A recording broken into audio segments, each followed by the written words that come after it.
parce que c'est sur eux qu'il faut mettre la pression. Je dois vous confesser, à tous nos amis américains ici présents, que en vous écoutant les uns après les autres,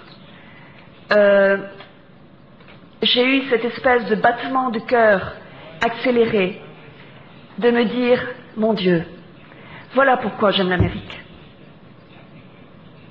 Voilà pourquoi les États-Unis est un pays que nous aimons. Parce qu'il produit des personnes comme ça.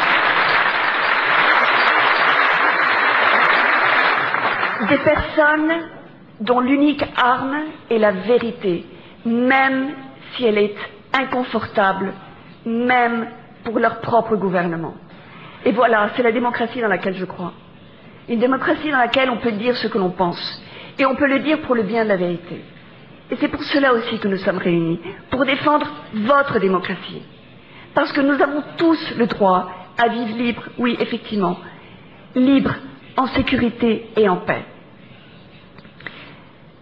Nous parlons des États-Unis, mais le thème a été tellement bien exposé par nos amis qu'il suffit tout simplement de dire que je suis sûre que le président Obama est de notre côté. J'en suis certain. Je ne peux pas croire qu'avec ses antécédents, son background, le président Obama puisse être ailleurs qu'avec nous. J'en suis certaine. Je pense la même chose de Hillary Clinton. Je crois que dans son cœur, il y a la place pour la défense d'Ashraf. Mais il faut que nous allions chercher ceux qui, dans l'établissement des États-Unis, dans la bureaucratie des États-Unis, sont en train de bloquer quelque chose d'aussi simple que de dire que ce qui est vrai et que les Moudjahidines ne sont pas des terroristes. Et puis, nous avons aussi les Nations Unies. Alors, les Nations Unies, c'est très intéressant parce que les Nations Unies ont deux commissions de hauts commissionnaires pour faire face exactement au cas d'Ashraf.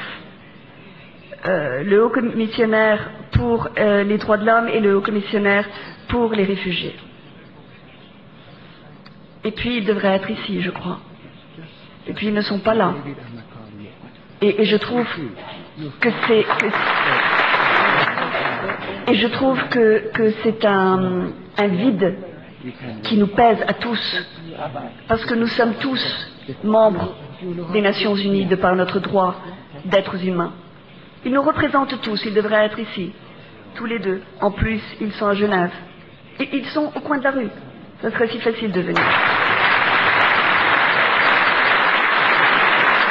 Je sais que le secrétaire de l'ONU, M. Ban Ki-moon, a exprimé son inquiétude pour le cas d'Ashraf et a fait une déclaration dans le sens de faire en sorte qu'il y ait des garanties pour que toute solution qui soit prise sur le cas des habitants d'Ashraf soit prise avec eux, avec leur consentement. C'est très bien, mais moi je trouve que c'est un petit peu... Enfin, on est bien au-delà de cela, je crois. Parce que nous savons déjà ce que les réfugiés du camp d'Ashraf veulent. Qu'est-ce que nous pouvons faire chacun de nous? Eh bien, je pense qu'il faut d'abord compter sur la presse, les journalistes, les personnes qui ont la volonté, la vocation et le devoir d'informer. Ne tourner vers eux pour leur demander d'ouvrir les cœurs de tous ceux qui peuvent avoir accès à leur information au cas d'Ashraf. Je pense que les médias sont très importants dans la solution du cas d'Ashraf. Et je pense que nous sommes tous très importants dans la solution. Nous tous, par notre constance, par notre volonté, par notre fermeté. Je suis certaine que parce que nous sommes absolument engagés dans la solution et dans la préservation de la vie des habitants d'Ashraf, nous les verrons un jour ici et nous pourrons les embrasser et leur dire bienvenue à la liberté. Merci.